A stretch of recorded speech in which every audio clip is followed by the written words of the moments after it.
We're now all set to bring to you yet another very interactive panel discussion on new and open banking, unleashing power of data. Our panelists will be discussing a lot about open banking, ensuring that it is safe and secure way for payments and for banking. They will also be talking about the various benefits and challenges that they've been experiencing, along with cross-selling and less cost incurring verification process for the bank.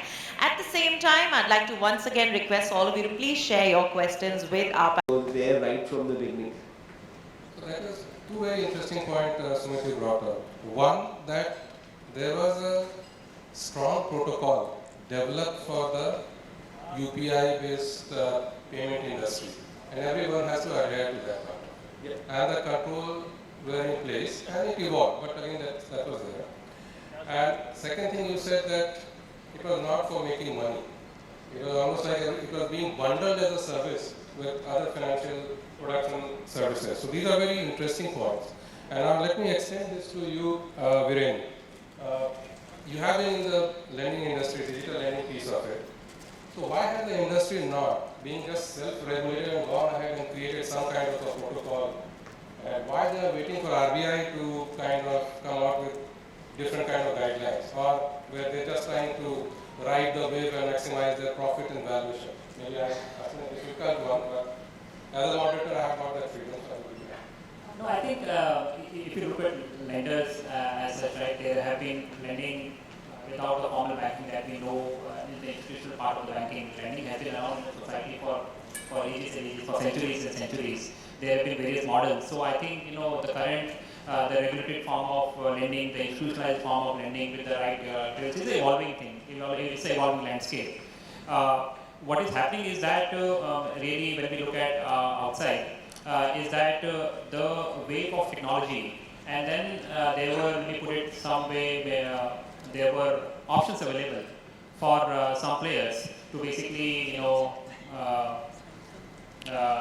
to really understand the regulation, have a, let's say, more lenient understanding of the current regulation, and that's how they interpreted it. And then they went ahead and basically did that. They found some traction because in lending it is always said that it's more of a collection business, and anytime, any day, any hour of the day, any season of the year, you go and basically build lending, you will find customers for that. But really the key is to build a sustainable business. Now what has happened is that due to unforeseen events, some of things have not really scaled well. Not just from a monetary perspective, optically perspective, and even as a society, if you look at some of the stray incidents that have happened, and obviously there have been some angles of the Chinese money and stuff like that. So as a, I think, country, we are finding out as ourselves at a very strange situation where we must find some way to regulate, and which is what, and as an industry player and operator, we are all welcoming what RBI has come up with. Clearly now there is a formal way. If you are a digital lending app, there is a, you have been classified as such. If you are a LSP, loan service provider, you are classified as such. So really now it is allows, and a lot of the things have been really classified into black and white. There is very little scope for now so-called the gray area, which actually is in hindsight, if you look, we were all in 2010 etc. when we were looking for two-factor authentication. Now we know that 10 years after that, the e-commerce is a much more safer option.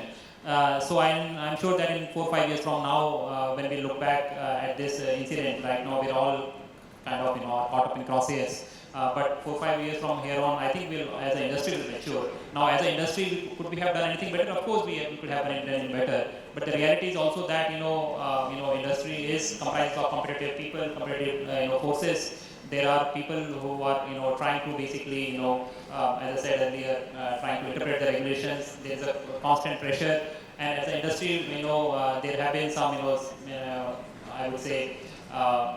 Some efforts from SRO perspective, self-regulated stuff. There have been representations done to the regulator also. But yeah, now that thing is there, I'm sure we'll all mature from here. So I'm just extending this. So you have seen the lending guideline. You have been in industry insider also. You have seen the innovation part also. What are the 2-3 things which you believe as an industry digital lending here, and everyone has different capabilities. Some are segment focused, some are in retail, some are in SME, etc. Some are in collections. What should be those 2 3 things which, as an industry, we should not proactively look at it, rather than waiting for the regulator to come and prescribe something?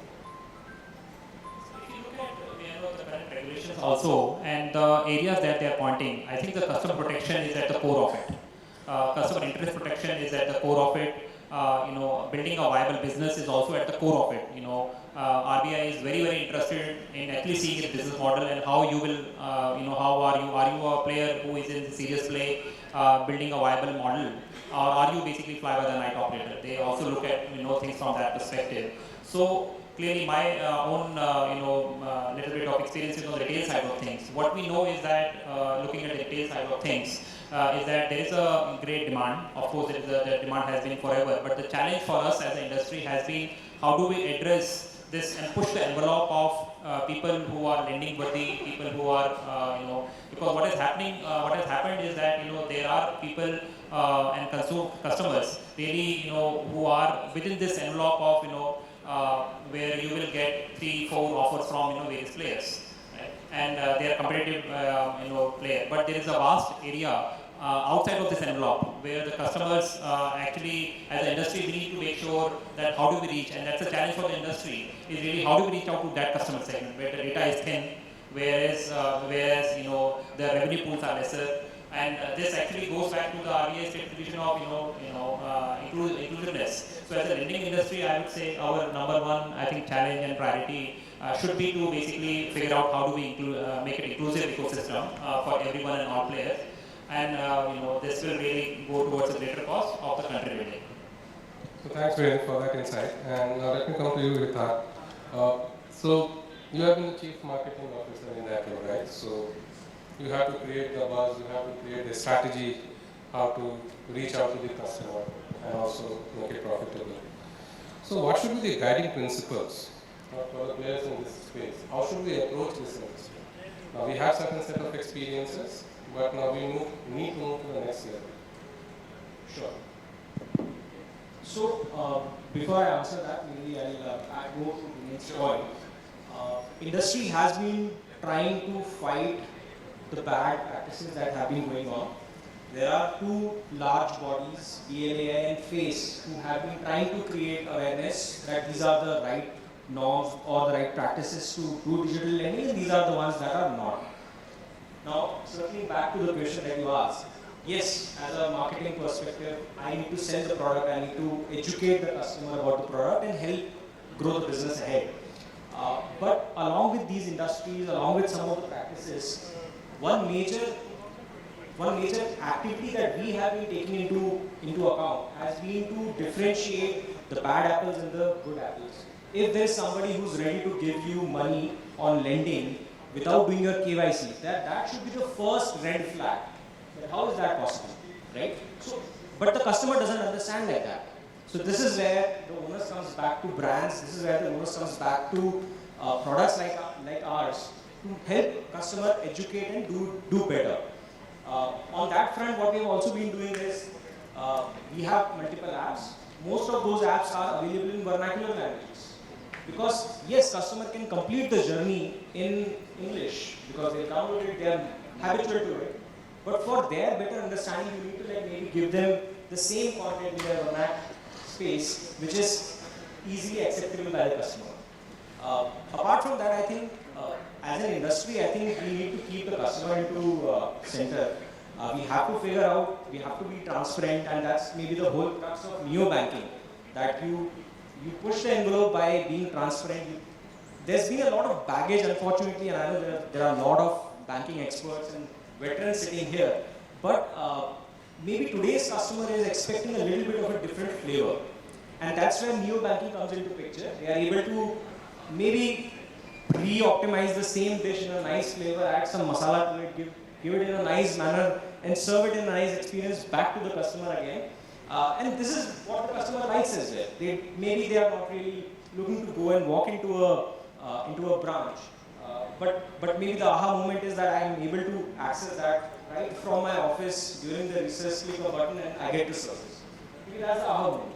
So maybe that's how we should approach the larger industry. Okay, thanks. So customer centricity and the aha moment. So let me come to you, Prashant, right?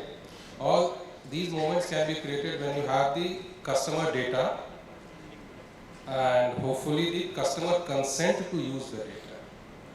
And the data should be secure. And if there is any event which happens where there is a data breach or security breach, then that has to be managed with proper regulatory guidelines. So how do you handle this aspect of it? Because you're going to use huge amount of data, structured, unstructured, you are transmitting data, you are taking consents, etc.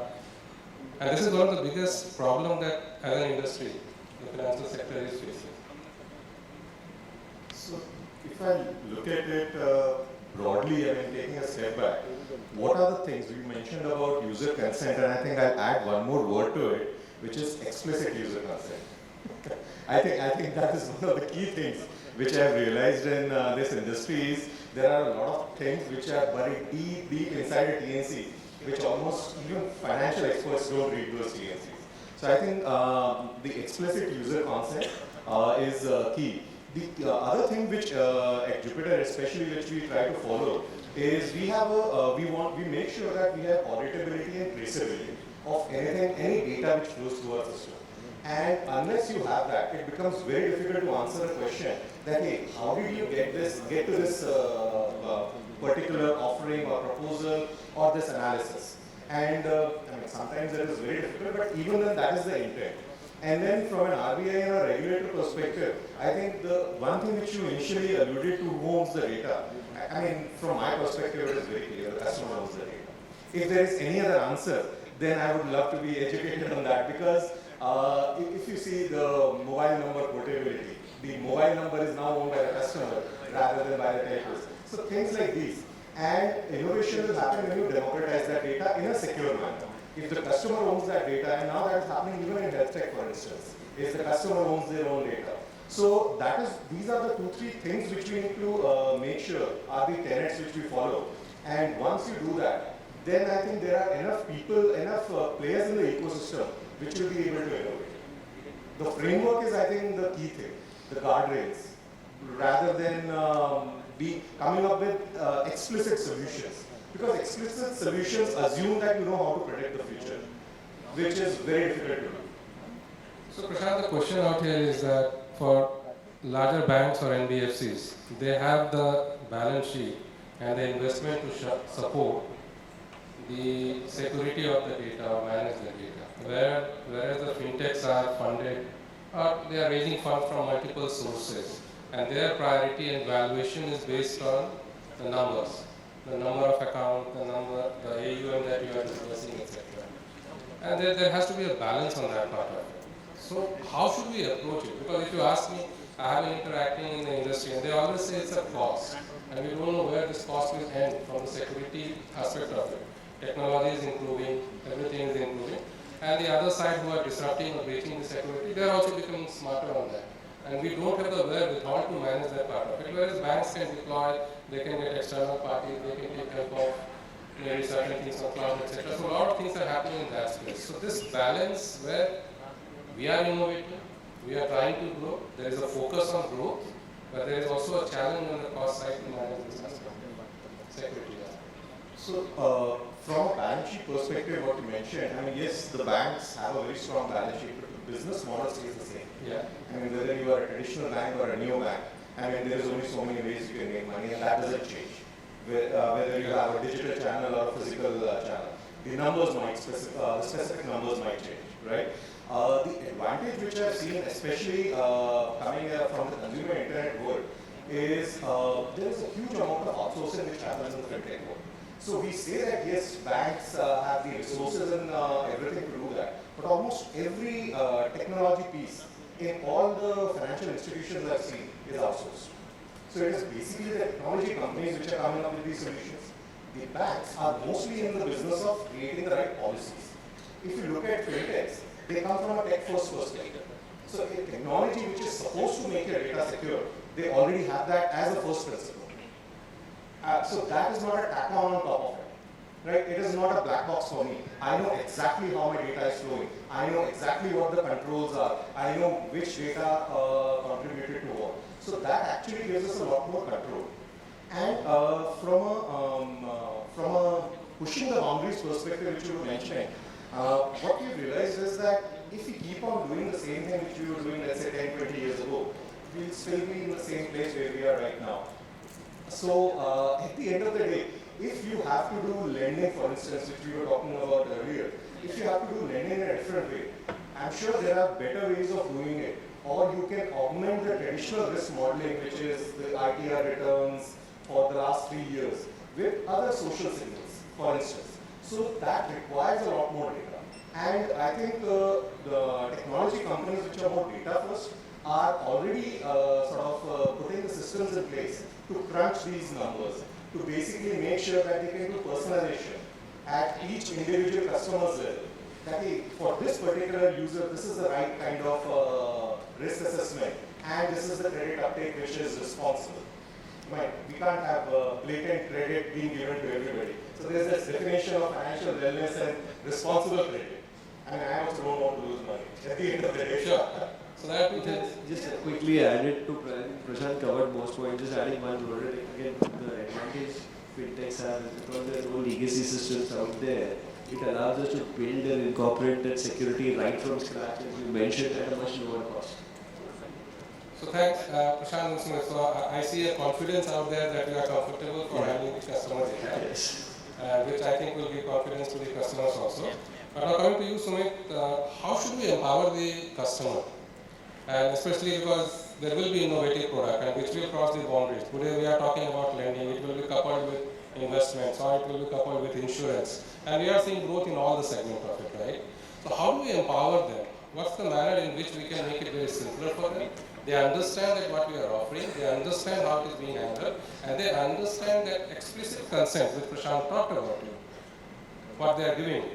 So how do we handle this piece of it? Based on your global experience and also domestic. I think there's a very great job done in the data protection bill, which right now is waiting for hopefully the new Bharat Act. But I think you already have a byproduct of that system out there in the market, which is with account aggregator, which actually answers sort of all the questions you asked in terms of, Prashant talked about explicit user consent. That's a part of account aggregator.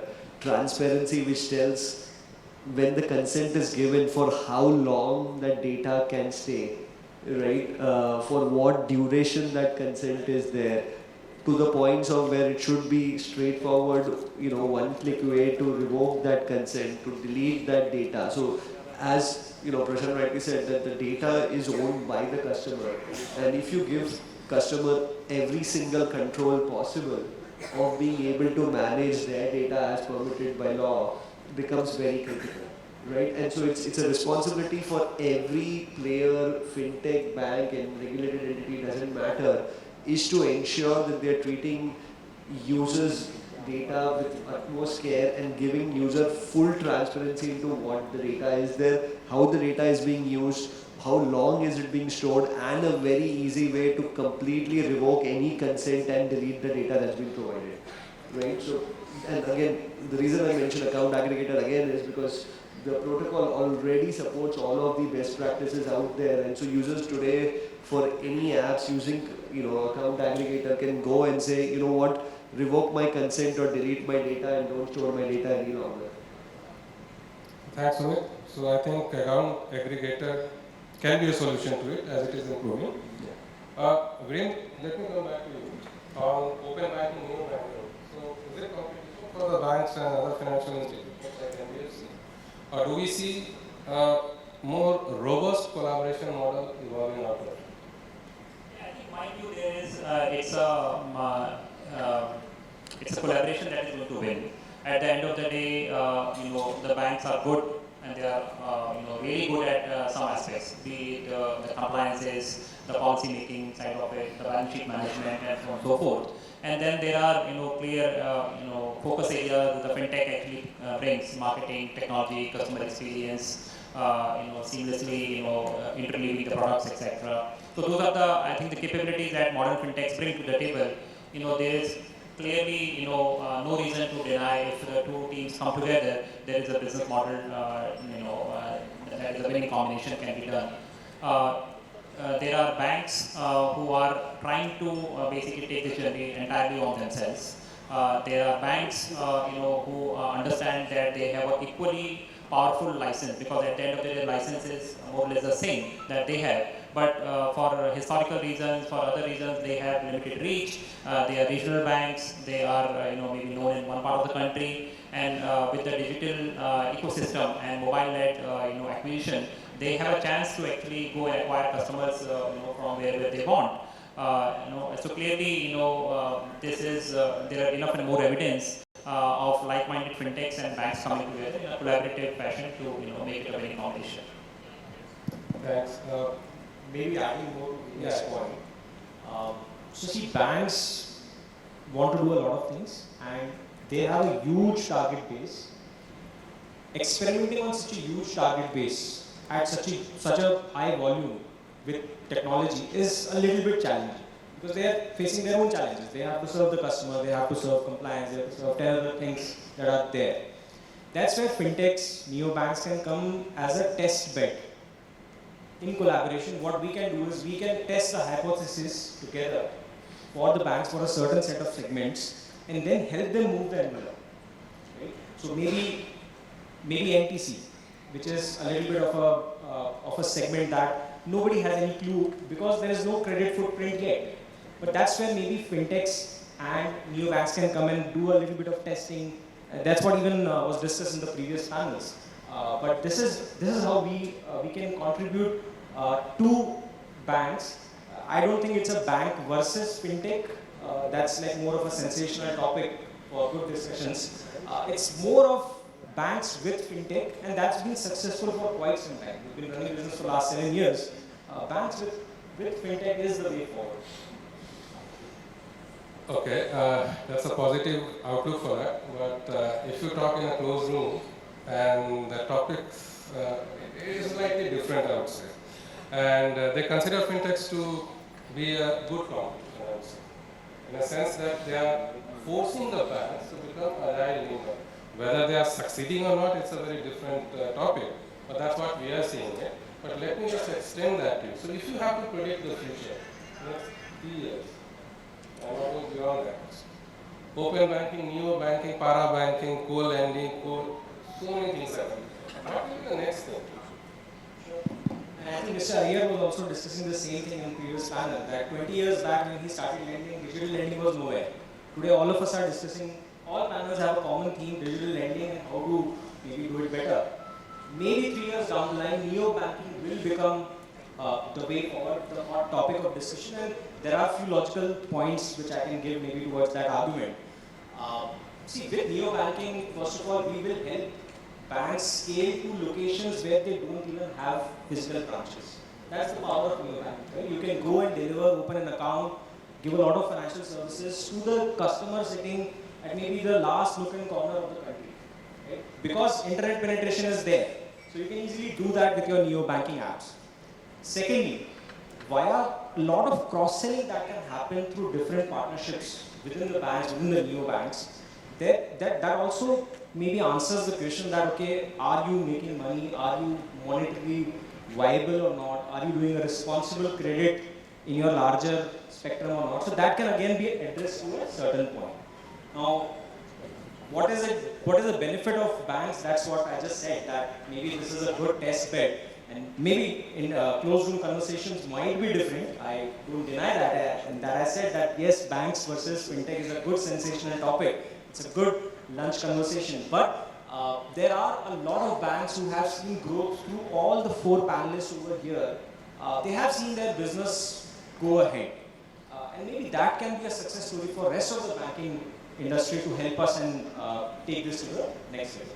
Sure. If I may just sort of add there, right, like one of the famous things I sort of said always in my career, when once I moved to fintech like 7-8 years back, is, see, banks are great financial institutions. When you combine with technology institutions, you build great fintech products. So the way I like to think about, whether it's us as Fi, we think of us as a tech company. when you combine and partner with banking institutions which are sort of giving you the fin part of it and combining the tech, what you're actually building is the fintech product. Right, so rather than saying we're a fintech, rather than saying we're a tech company building the fintech product in partnership with the bank.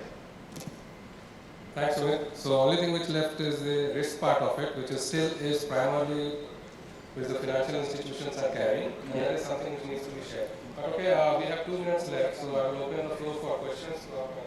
Okay, we have a...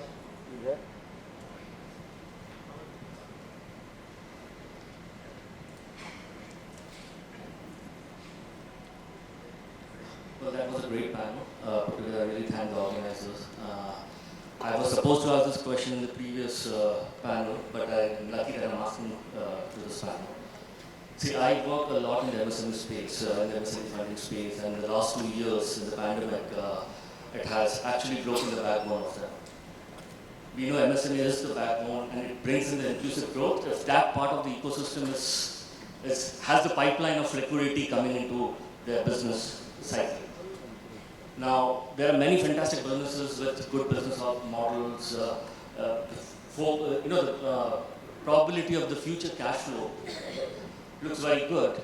They have good orders in hand, but somehow because of a shady past where they may not have serviced a loan in a way they were supposed to, there were delays in repaying the loan, not intentionally but because of the business circumstances. That somehow continues to haunt them.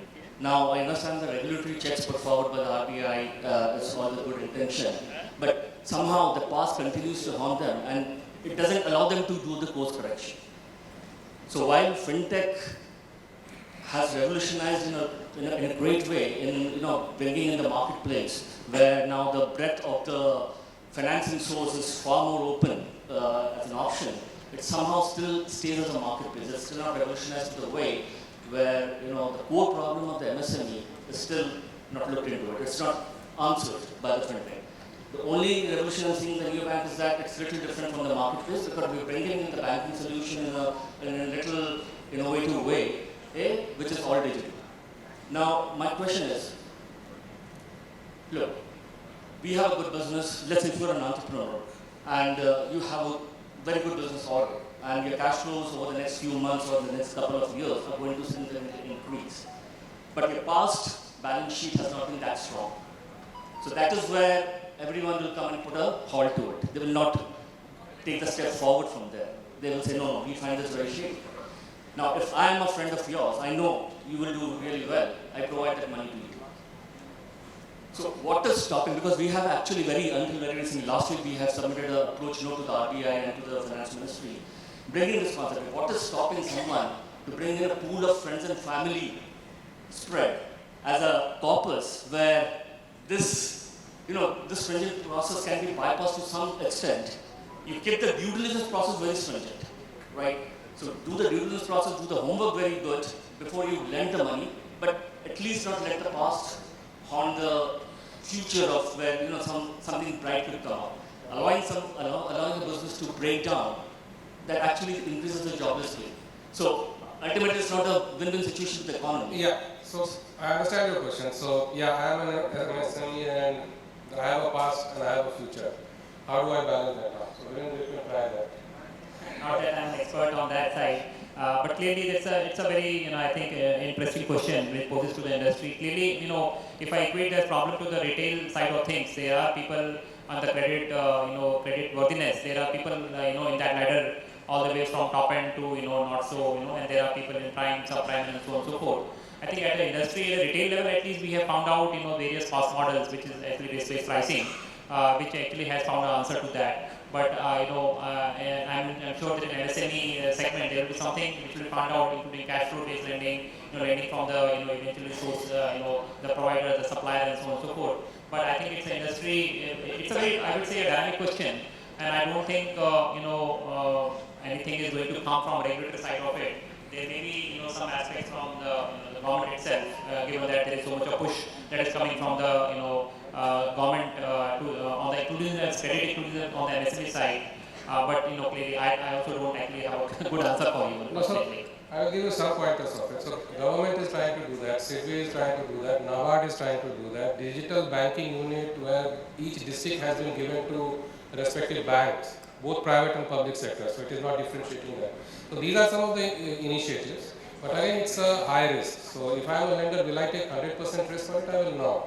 Maybe 20% of my portfolio can be consisting of this kind of future-based cash flow, ignoring the past. But those are the models which will evolve, but at the end it's a business. So people will put the money where they see it will earn a return on that. So let's be clear on that part of it, but government is trying to make it more inclusive. One question we can, okay, one last question. That's the direction from side. So, Hello? yeah. A couple of panelists said that customer owns the data. Can you just elaborate on that?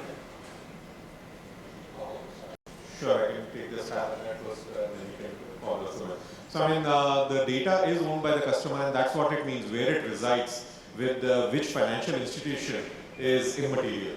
And I think Sumit did expand on that a bit. That means access to the data has to be with the customer's permission. It has to be encrypted at rest. And when the user, the life cycle of that data is also in control of the customer. For instance, if the customer says, hey, I don't want this data to be with you anymore, and please delete all traces of it, then yes, within regulatory confines, like for instance, we can stop using it for any kind of analytics, but we might have to retain it for regulatory purposes like RBI's guidelines and things like that. But that is what it means, balancing that. But at the end of the day, it is owned by the customer. Does that answer your question? Just like even for a financial institution, right? Like when you take any consumer data, whether you be a bank, whether an NBFC or a fintech, you are telling the user some terms of how they will use their data in that sense, right? So the data has always been the customers, it will be in the future too. It's just that who has access and where it's stored, as Prashant said, is controlled, and what we want to add there is transparency and give back control to the customer. So there are two things out here. One is your personal data. That you, first thing is that you own it and nobody can misuse it, that is given. The transaction data is still bank, financial institution. No, even there are multiple owners to it. Owners to it, but again, what is currently is this, but we are seeing evolution on it and it will continue. Hopefully it will get clarified in the Bill Act soon. Yes, that has been pending for some time. So thank you all for being a patient listener, and I would like to thank my team panelists out here, and thank you all guys. Thank you so very much, Mr. Parashar. I think you balanced out these conversations so very well. So once again, a round of applause for our moderator and our panelists.